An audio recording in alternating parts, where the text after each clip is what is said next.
Ini merupakan tanda bahwa umat Islam di Jakarta adalah umat yang sangat cinta kepada Nabi Muhammad.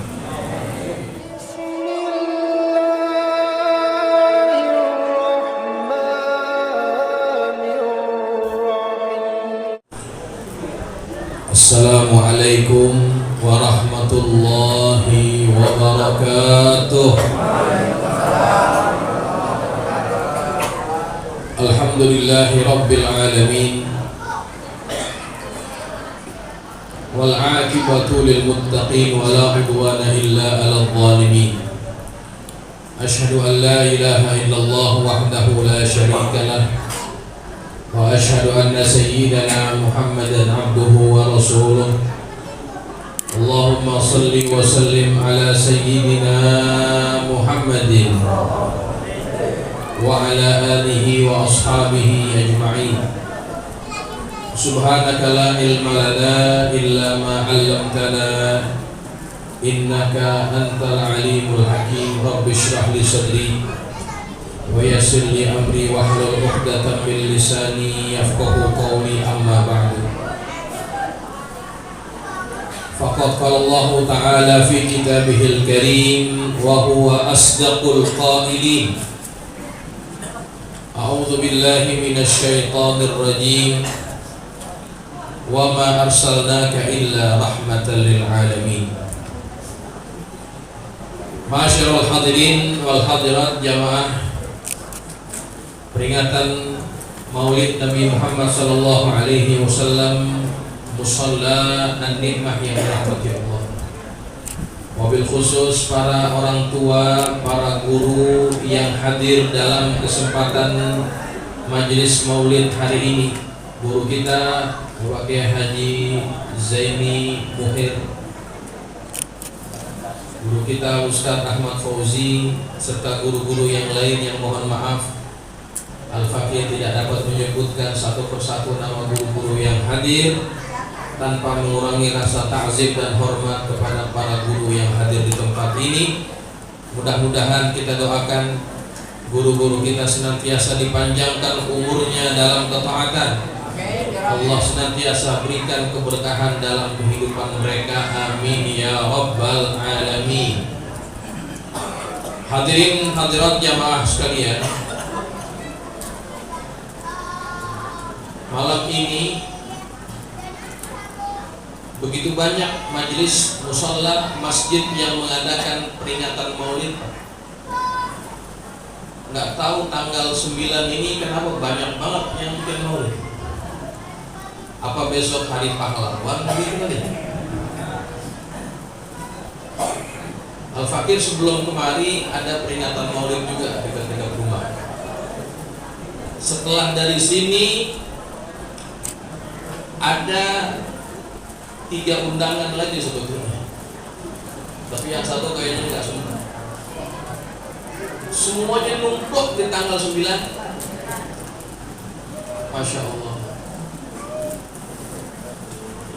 Ini merupakan tanda bahwa umat Islam di Jakarta adalah umat yang sangat cinta kepada Nabi Muhammad. Sekarang kan sudah bukan lagi bulan Rabiul Awal atau Rabiul Akhir. Sekarang sudah masuk bulan Jumadil Awal. Sudah jauh dari bulan kelahiran baginda Rasulullah. Tapi antusiasme masyarakat Jakarta pada khususnya dalam memperingati kelahiran Nabi Muhammad belum berhenti. Ada seorang orientalis berkebangsaan Belanda. Nama beliau adalah Stokhugronya. Beliau ini pernah menyamar sebagai seorang muslim, mengganti nama menjadi Abdul Ghaffar. Untuk apa? Untuk mengetahui apa sebetulnya yang dipelajari oleh umat Islam Indonesia ketika mereka berhaji dan mukim di Makkah. Kenapa perlu dikaji? Karena ada satu fenomena di mana pelajar-pelajar yang belajar di Mekah pada waktu itu pulang ke Indonesia jadi pejuang, pulang dari Mekah ke Indonesia jadi pejuang. Jadi apa sebetulnya yang diajarkan oleh guru-guru mereka di Mekah sehingga pulang ke Indonesia mereka jadi pejuang kemerdekaan? Maka dipelajari itu dasar-dasar ilmu agama sampai alim ini orang. Dia tahu bahwa tidak mungkin non-muslim masuk ke Mekah, maka dia pun masuk Islam dan mengganti namanya dengan Abdul Ghaffar. Tujuannya hanya ingin mengkaji. Dan di antara tokoh yang menjadi objek penelitian beliau adalah Syekh Muhammad Nawawi bin Umar Al-Bantani. Diceritakan tentang beliau dalam buku yang dikarang oleh beliau. Namun jamaah sekalian, ada catatan yang menarik yang disampaikan oleh Snok Gronya berkaitan dengan peringatan Maulid. Kata beliau,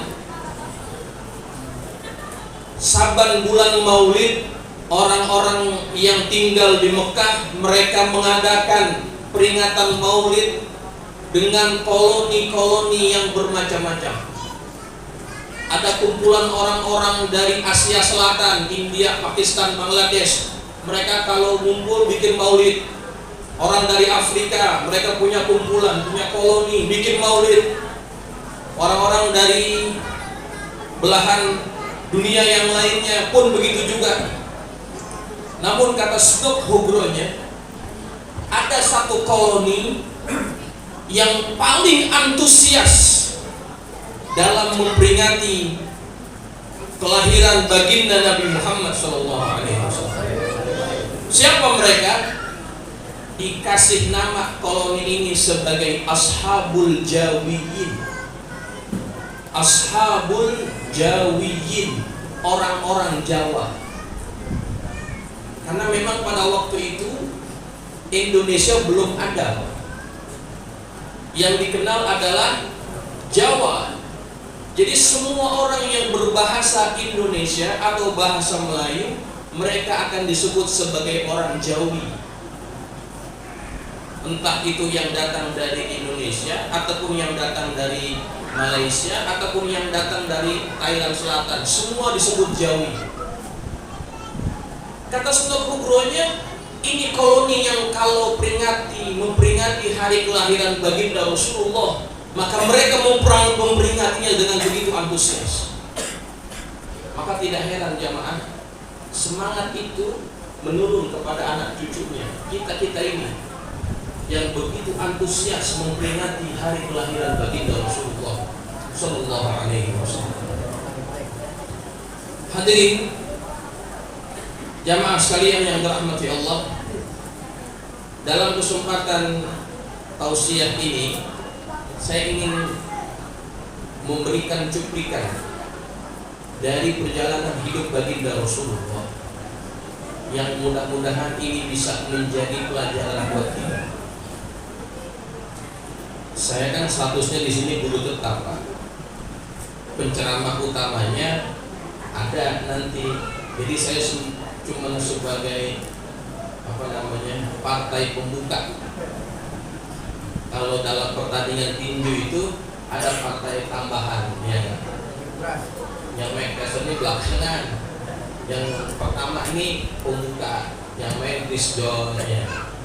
Satu lagi, ya yang pembuka begitu. Nanti intinya yang belakang. Hadirin jamaah sekalian,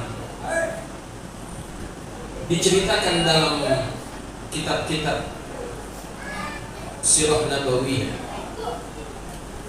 Nabi pernah mengalami luka yang sangat parah. Pada kapan? Pada ketika Nabi berperang di medan Uhud. Nabi terluka begitu parah. luka di bawah bibirnya, luka di atas pelipisnya. Kemudian yang paling parah adalah ada rantai besi yang menempel di wajahnya Rasulullah. Rantai dari mana? Rantai dari baju besinya Rasulullah. Karena begitu kuat hentaman pedang, kemudian rantai itu masuk ke pipinya Rasulullah. Kemudian dalam keadaan yang genting itu, Rasulullah diselamatkan oleh sahabat-sahabatnya. Dicabut rantai besi yang menempel di pipinya Rasulullah. Ketika dicabut rantai itu, kemudian rontok gigi geraham Nabi. Bayangin betapa dalamnya rantai itu menusuk ke dalam pipinya Nabi Muhammad SAW. Ketika setelah dicabut rantai itu, maka kemudian mengucur darahnya Rasulullah dari pipi beliau yang mulia. Tidak berhenti itu darah, ditekan dengan kain, diberhentikan dengan alat-alat yang bisa menghentikan darah, ternyata nggak berhenti itu darah, terus mengalir dengan deras. Sampai kemudian ada sahabat Nabi yang bernama Malik bin Sinan. Malik bin Sinan dia berkata kepada Rasulullah, "Ya Rasulullah, izinkan saya untuk menghisap darah Anda." Dan itu diizinkan oleh Nabi. Kemudian dihisap darah itu oleh Malik bin Sinan sampai putih pipinya Rasulullah SAW. Nggak berhenti, nggak keluar lagi darah dari pipinya Rasulullah. Kemudian darah itu berpindah kemana? Darah itu berpindah ke mulutnya Malik bin Sinan. Baginda Nabi berkata kepada Malik bin Sinan, "Nujjahu, buang darah itu wahai Malik, buang." Apa kata Malik bin Sinan? Dia mengisyaratkan, "Tidak, saya tidak akan membuangnya." Ditelan Pak darahnya Nabi, ditelan. Nabi marah atau tidak? Nabi tidak marah. Bukankah darah itu najis? Darah selain Nabi najis, tapi tidak dengan darahnya Nabi. Dan memang dalam beberapa riwayat ada beberapa orang sahabat yang memang meminum darah Nabi. Di antaranya yang lain adalah Abdullah bin Zubair. Ketika Nabi menyuruh Abdullah bin Zubair untuk buang darah bekamnya Nabi, kata Nabi, buang di tempat yang orang gak lihat. Kemudian dibawa tuh darah, akhirnya sama Abdullah bin Zubair diminum Pak darahnya. Kemudian ketika itu pulang dia bertemu dengan Nabi lagi. Nabi tanya, "Sudah kamu buang wahai Abdullah bin Zubair?" "Sudah ya Rasulullah." "Di mana?" "Di tempat yang orang lain tak tahu." "Di mana tuh?" "Di perutnya." Nabi tahu. "Apakah kamu menelannya wahai bin Zubair?" "Betul ya Rasulullah." Nabi nggak marah. Sama seperti orang ini, Malik bin Sinan, darah Nabi yang mulia berpindah masuk ke dalam tubuh badannya Malik bin Sinan. Kenapa diminum darah Nabi?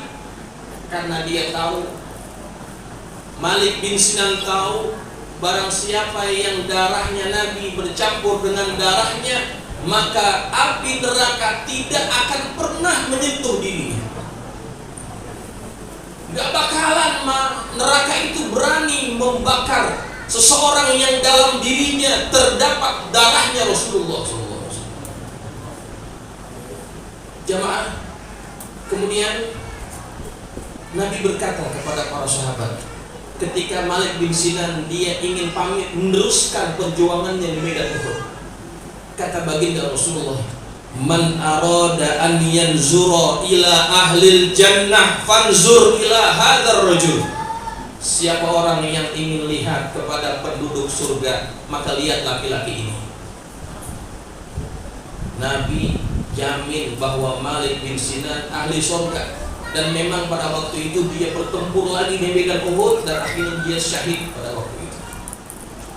Hadirin jamaah sekalian yang dirahmati Allah, kalau kita ingin niru yang ini nggak bisa. Kenapa? Karena kita nggak bisa minum darah Nabi, kita nggak bisa masuk surga dengan cara seperti ini.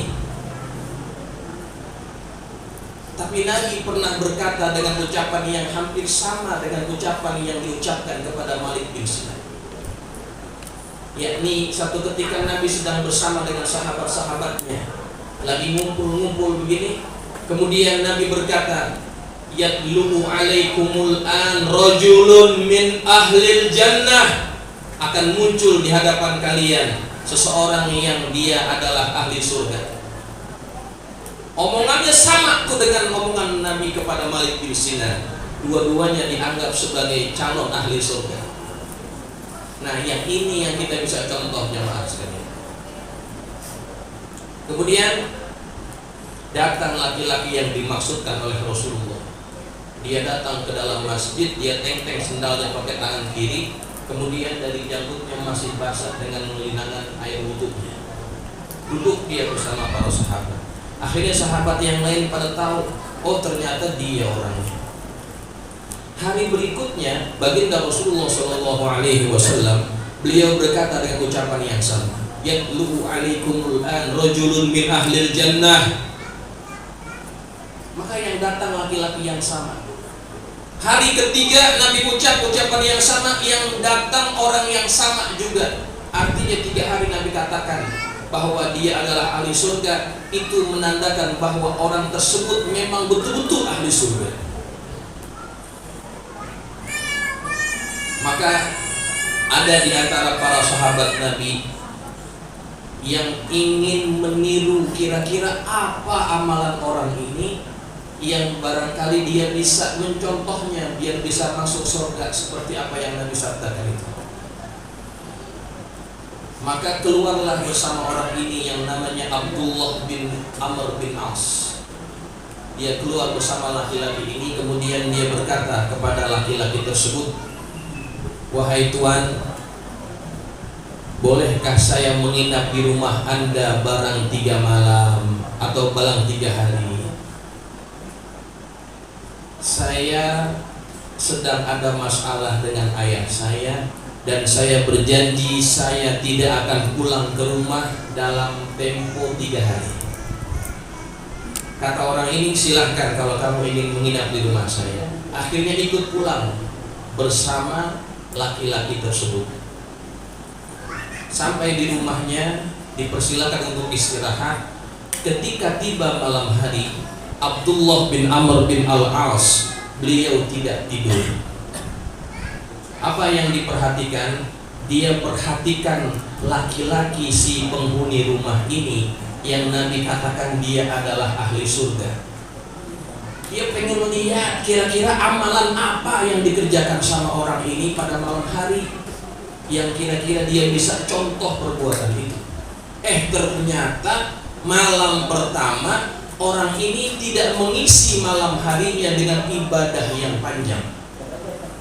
Dia cuma zikir, dia cuma berdoa sebelum tidur, kemudian menjelang subuh dia bangun, dia berzikir lagi. Itu yang dikerjakan pada hari yang pertama, yang dilihat oleh Abdullah bin Amr bin As. Besok harinya dilihat lagi oleh Abdullah bin Amr bin As. Ternyata pada malam yang kedua tidak berubah, alias sama seperti malam yang pertama. Dia tidak isi malam harinya dengan qiyamul lail, dia tidak isi malamnya dengan qiraatul Quran ataupun munajat yang panjang kepada Allah. Lebih dominan tidurnya.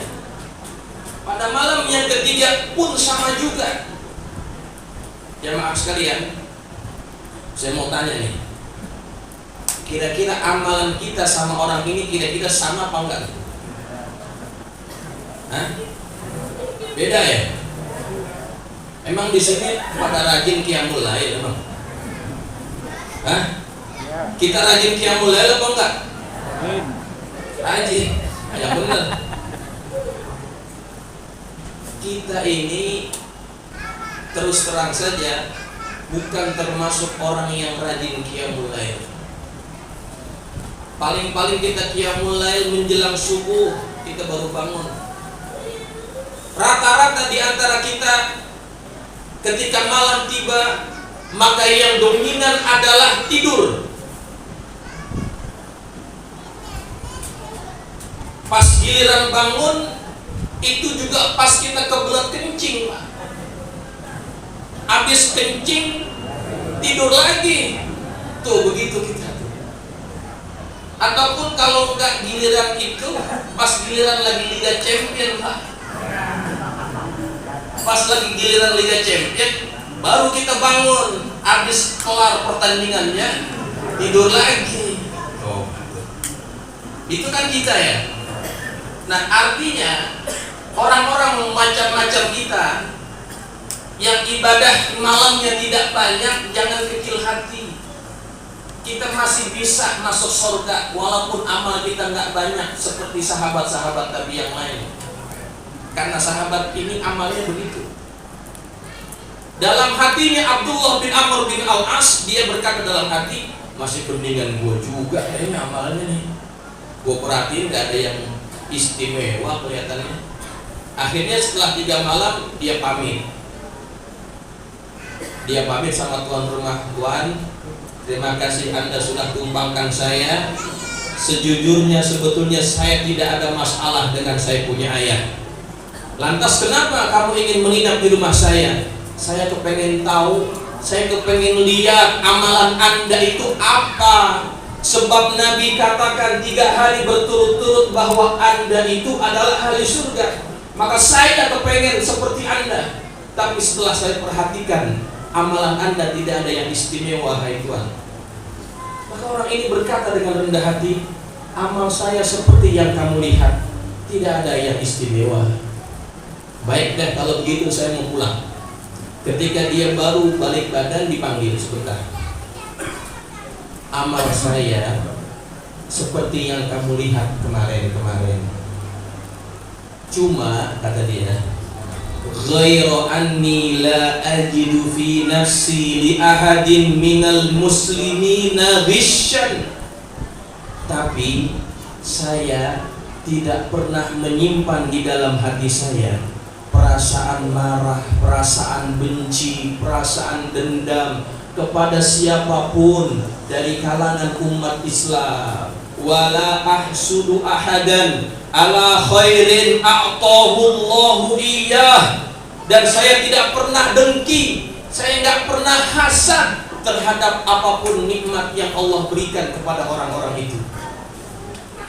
Jamaah, ketika mendengar jawaban itu, spontan Abdullah bin Amr bin Al-As berkata, hadihi balaghat bika. Ini dia amalan yang membuat Anda dipuji oleh Nabi Muhammad bahwa Anda itu adalah ahli surga. Wa hiya allati la nutiqu. Inilah amalan yang belum mampu kami lakukan. Amalan apa? Yaitu menjaga kebersihan hati dari segala sifat-sifat buruk yang bikin kita tidak disukai oleh Allah dan Rasulnya. Jamaah sekalian, amal kita biar nggak banyak nggak apa-apa, tapi yang penting hati dijaga. Jangan sampai ada di antara umat Nabi Muhammad yang sering hadir maulid, yang ketika dia punya hati, hatinya penuh dengan dendam, penuh dengan benci, penuh dengan iri hati kepada orang-orang lain. Maka itulah orang-orang yang tidak mendapatkan kebahagiaan di akhirat kelak. Karena apa? Karena pada hari akhirat adalah orang-orang yang dipandang Allah dengan pandangan rahmat, adalah orang yang membawa hati yang selamat, yang disebut dengan qalbun salim. Inilah hati yang diajarkan oleh Nabi agar kita mempunyainya. Nabi pernah berkata pada kesempatan yang lain kepada Anas bin Malik, ya bunayya in qadarta an tusbiha aw tumsiya wa laysa fi qalbika ghishun li ahadin faf'al. Wahai Anas, wahai anakku, seandainya pagi harimu dan sore harimu kamu tidak mempunyai rasa benci, rasa dendam, rasa marah kepada seorang pun, maka lakukan itu. Faf'al, lakukan itu. Dzalika min sunnati. Kata Nabi, itu adalah bahagian daripada sunnahku. Man ahya sunnati faqad ahabbani. Siapa orang yang menghidupkan sunnahku, berarti dia adalah orang yang mencintaiku. Man ahabbani kana ma'i fil jannah. Barang siapa yang mencintai aku, maka dia akan kelak berdampingan dengan aku pada hari kiamat. Hadirin jamaah sekalian, dengan kesimpulannya, dengan kata lain, kalau kita ingin berdampingan dengan Rasulullah, maka jaga hati kita agar jangan dipenuhi dengan sifat-sifat yang buruk. Karena orang yang menjaga hati, dialah orang yang menghidupkan sunnah. Inilah sunnah yang Nabi suruh agar kita memilikinya. Jangan bangga kalau kita pakai pakaian seperti pakaiannya Rasulullah, pakai gamis, pakai imamah, pakai rida. Jangan bangga kalau hati kita penuh dengan kebencian kepada orang lain. Nabi nggak suka dengan orang yang seperti itu. Amal biar nggak banyak nggak apa-apa, tapi yang penting jaga hati. Karena hati itulah tempat Allah melihat hamba. Allah melihat kita pada hari kiamat kelak. Hadirin jamaah sekalian, demikian yang bisa Al-Fatihah sampaikan. Kita dulu baca maulidnya kan? Ada waktunya kita baca maulid. Mohon maaf. Billahi taufiq wal hidayah. Assalamualaikum warahmatullahi wabarakatuh. أفضل ما كنت أنا والنبيون من قبلي لا إله إلا الله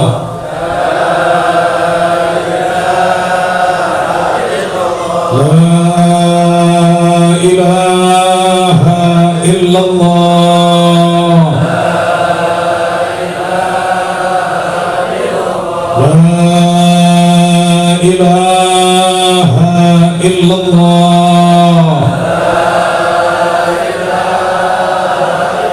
محمد رسول الله بسم الله الرحمن الرحيم الحمد لله رب العالمين صل على محمد وعلى آل سيدنا محمد يا إماد من لا إماد له يا سند من لا سند له يا زهر من لا زهر له يا غياث المستغيثين يا صريخ المستصرخين يا كاشف كرب المكروبين يا فارج حب المحمومين يا بديع السماوات والأراضين يا حنان يا منان يا رحيم يا رحمن يا سامع الدعوات يا قاضي الحاجات اقضي حاجاتنا يا الله اقضي حاجاتنا يا رحمن اقضي حاجاتنا يا رحيم فإنه لا يقضي حاجة أحد إلا أنت يا حي يا قيوم برحمتك نستغيث اللهم اجعل جمعنا هذا جمعا مرحوما وتفرقنا من بعده تفرقا معصوما ولا تجعل اللهم فينا ولا منا ولا معنا ولا ميتا ولا زكيا ولا مكرودا ولا محروما يا أرحم الراحمين ربنا آتنا في الدنيا حسنة وفي الآخرة حسنة وقنا عذاب النار والله على سيدنا محمد النبي الأمي وعلى آله وصحبه بارك وسلم الحمد لله رب العالمين. قبول يا الله.